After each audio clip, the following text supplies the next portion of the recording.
Assalamualaikum warahmatullahi wabarakatuh. Mata kuliah pengolahan citra pertemuan 6 tentang pendeteksian tepi atau edge detection. Deteksi tepi ini tujuannya adalah untuk menemukan batas wilayah suatu objek. Dalam rangka apa? Kita mencari atau menemukan batas wilayah suatu objek, yaitu dalam rangka salah satu operasi citra image segmentation atau segmentasi citra. Lalu segmentasi citra tujuannya untuk apa? Atau membagi citra. Segmentasi citra itu ya, tujuannya macam-macam.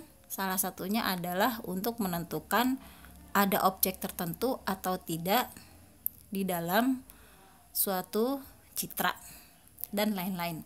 Setelah UTS kita akan bicara tentang operasi segmentasi citra. Nah, untuk itu maka kita harus memahami tentang deteksi sisi atau deteksi tepi. Tadi saya sebutkan bahwa deteksi tepi untuk menemukan batas wilayah atau boundary. Tepi adalah perubahan nilai intensitas derajat keabuan yang cepat atau tiba-tiba dalam jarak yang singkat. Itu secara definitif. Tepi dari suatu citra yaitu bila titik tersebut mempunyai perbedaan yang tinggi dengan tetangganya. Pertemuan sebelumnya kita sudah bahas tentang tetangga piksel. Fungsinya buat apa? Yaitu tadi untuk menentukan letak objek, ada objek apa di dalam satu citra. Bisa juga menentukan bentuk dan ukuran objek di dalam suatu citra, lalu tekstur objek di dalam suatu citra. Tujuannya meningkatkan penampakan garis batas suatu daerah atau objek di dalam citra. Penampakan garis batas atau wilayah atau boundary ya, batasan. Contohnya kita punya gambar sebelah kiri, objeknya berdasarkan deteksi tepi hasilnya sebelah kanan. Tujuan deteksi tepi yang lain misalkan untuk menandai bagian menjadi detail citra. Seperti gambar harimau yang Anda lihat di sini, hasil deteksi tepinya adalah yang sebelah kanan. Bisa juga untuk memperbaiki detail dari citra yang kabur yang terjadi karena error atau adanya efek dari proses pengambilan atau akuisisi citra. Deteksi tepi dalam operasi analisa citra itu adalah tahap awal. Jadi analisa citra itu tahapannya adalah ekstraksi ciri, segmentasi, dan klasifikasi. Nah, ekstraksi ciri ini dilakukan dengan mendeteksi tepi. Setelah itu melakukan segmentasi, yaitu mereduksi citra menjadi objek atau region. Yang ketiga adalah klasifikasi, yaitu memetakan segmen-segmen yang didapat dari tahap 2 yaitu segmentasi ke dalam kelas dan objek yang berbeda. Nah, analisis citra ini juga salah satu operasi citra yang nanti setelah UTS insya Allah kita akan bahas. Tepi ini ada macamnya. Yang pertama adalah tepi curam. Tepi curam itu perubahan intensitas tajam berkisar 90 derajat. Jadi perbedaan yang tajam ya antara piksel yang satu dengan yang lain. Yang kedua adalah tepi landai. Jadi tepi lebar, sudut arah kecil, terdiri dari sejumlah tepi-tepi lokal yang lokasinya berdekatan. Jadi perbedaan tidak terlalu tajam. Lalu tepi yang mengandung noise. Nah, ini berarti bisa jadi ada perbedaan antara piksel dengan piksel tetangganya itu karena adanya noise. Nah, berarti di sini kita melakukan penghilangan atau pengurangan noise, yaitu dengan salah satu operasi dari image enhancement atau peningkatan citra. Nah, ini contoh jenis tepi ya, tepi curam, tepi landai, dan tepi curam dengan noise atau draw. Contohnya adalah misalkan kita punya citra seperti di gambar E. Di situ ada perbedaan ya, dari kalau kita lihat kolom 1, kolom 2, kolom 3 itu angkanya sama semua, yaitu 4. Nah, begitu masuk kolom berikutnya beda tuh. Nah, jadi drastis gitu. Sedangkan kalau perubahannya tidak drastis seperti gambar F, nah itu contoh citra tepi landai. Jadi gradasi dari 4, kolom pertama, kolom 2, kemudian kelima lama-lama naik. Nah, itu contohnya. Ada beberapa teknik untuk mendeteksi tepi. Yang pertama adalah tanpa konvolusi. Yang pertama ada operator homogenitas, yang kedua difference, yang ketiga adalah threshold. Dengan konvolusi di situ ada operator gradien pertama, tadi ada beberapa teknik lagi, yaitu differential gradient, center difference, Sobel, Prewitt, Roberts. Lalu operator turunan kedua adalah Laplacian, adalah Laplacian of Gaussian. Yang ketiga adalah operator kompas. Nah, itu yang dengan konvolusi. Yang tanpa konvolusi yaitu operator homogenitas, dengan cara menghitung selisih titik yang dicari dengan titik di sekitarnya. Nah, ini ilustrasinya. Kemudian operator homogenitas ini outputnya adalah nilai terbesar dari harga mutlak 8 selisih ya. Nanti kita akan lihat contohnya.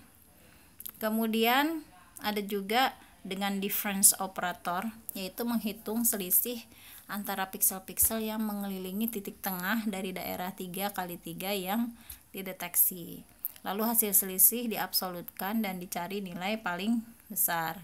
Contohnya pada gambar ini. Nah, ini hasilnya. Kalau kita buat programnya mungkin nanti kita bisa membandingkan dengan beberapa teknik ya hasilnya. Kemudian bisa juga dengan threshold. Ada dua macam. Yang pertama adalah threshold dengan 1 batas dan threshold dengan 2 batas. Kalau di atas batas dengan 1 batas, piksel di atas batas nilainya diubah menjadi 255. Kalau di bawah batas nilainya diubah menjadi 0. Kalau threshold dengan 2 batas, artinya 2 batas nilai, batas 1 lebih kecil dari batas 2. Jadi misalkan citra itu ada berupa angka-angka, kemudian nilai dari piksel di atas batas 2 diubah menjadi 255, di antara batas-batas nilainya tidak diubah, dan di bawah batas 1 nilainya diubah menjadi 0. Berikutnya dengan konvolusi ada operator turunan pertama. Operator turunan pertama perubahan intensitas yang besar dalam jarak yang singkat dianggap sebagai fungsi yang memiliki kemiringan yang besar. Kita bisa menggunakan rumus ini. Lalu ini untuk operator turunan kedua. Ini hasil pendeteksian citranya. Untuk operator turunan pertama ini kita menggunakan rumus ini. Untuk selisih terpusat menggunakan rumus ini. Lalu ada teknik Sobel ya. Teknik Sobel itu menggunakan rumus ini. Ini mask konvolusinya. Contohnya Anda bisa lihat di sini. Kita melakukan masking. Misalkan yang sebelah kiri adalah citra semula, lalu kita mau melakukan deteksi tepi, kita dapatkan nilai 18 dengan masking dari citra semula. Operator berikutnya itu operator Prewitt. Perbedaannya yaitu pada masknya ya. Mask itu adalah citra yang dioperasikan, maksud saya matriks yang dioperasikan ke citra. Jadi mask dengan metode Prewitt adalah yang ini. Kemudian teknik yang berikutnya adalah, atau metode berikutnya adalah teknik Robert ya, atau metode Robert. Nah, ini masknya 2x2, matriks 2x2. Nah, ini contohnya. Jadi misalkan kita punya citra, kita operasikan dengan matriks dari mask konvolusi untuk metode Robert. Nah, ini kita lihat. Berikutnya adalah Laplacian, disebut juga operator turunan kedua. Dia masuk kategori high pass filter. Nah, ini rumusnya. Kemudian ini mask konvolusinya. Nah, ini filter atau kernel dari rumus Laplacian.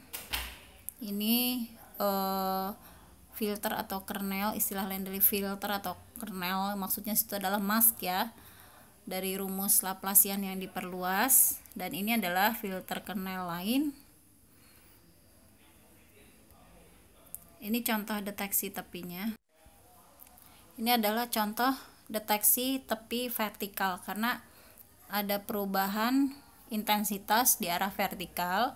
Nah, yang bawah kalau ada perubahan intensitas dengan arah diagonal menggunakan Laplacian. Nah, ini untuk deteksi tepi landai. Jadi kalau misalkan perubahan intensitasnya itu tidak tajam. Berikutnya adalah teknik Laplacian of Gaussian filtering, yaitu untuk mengurangi deteksi tepi yang palsu dengan cara difilter dulu dengan fungsi Gaussian. Jadi sama dengan Laplacian, cuma Gaussiannya itu untuk mengurangi deteksi tepi palsu ya. Untuk menghilangkan noise, Laplacian Gaussian filtering tujuannya untuk menghilangkan noise dan meningkatkan kualitas detail.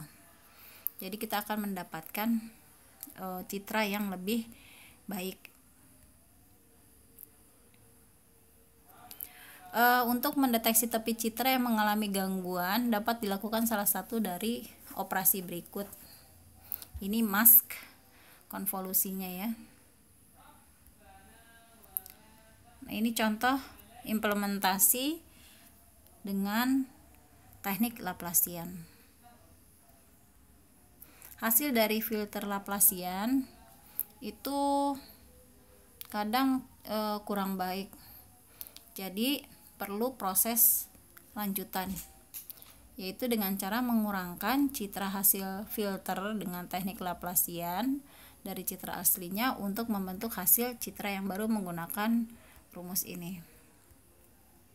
Sehingga kita lihat, Anda dapat membandingkan antara yang tadi ya, kita punya citra asli, kita filter ya, kita kurangkan dengan citra hasil filter Laplacian, kita dapatkan gambar yang lebih tajam kenampakannya. Lalu ada operator kompas. Operator kompas ini digunakan untuk mendeteksi semua tepi dari berbagai arah dalam citra.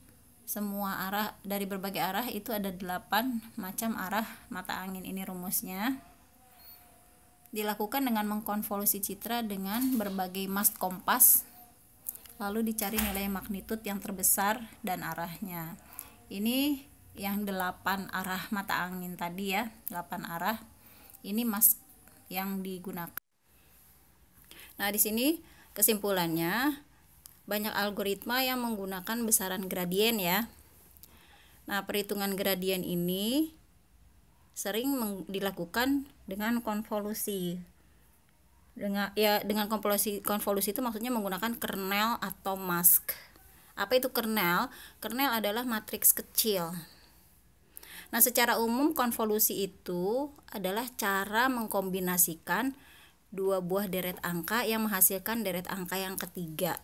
Nah, kalau di operasi deteksi tepi mengkombinasikan di sini, yang dikombinasikan adalah nilai-nilai pada citra asal dengan mask atau kernel. Di pembahasan sebelumnya Anda melihat Ada macam-macam mask atau kernel seperti Robert, Sobel, Prewitt, Kirsch, dan lain-lain. Nah, yang termasuk operator gradien pertama yaitu Sobel, Prewitt, operator Robert, dan operator Kenny.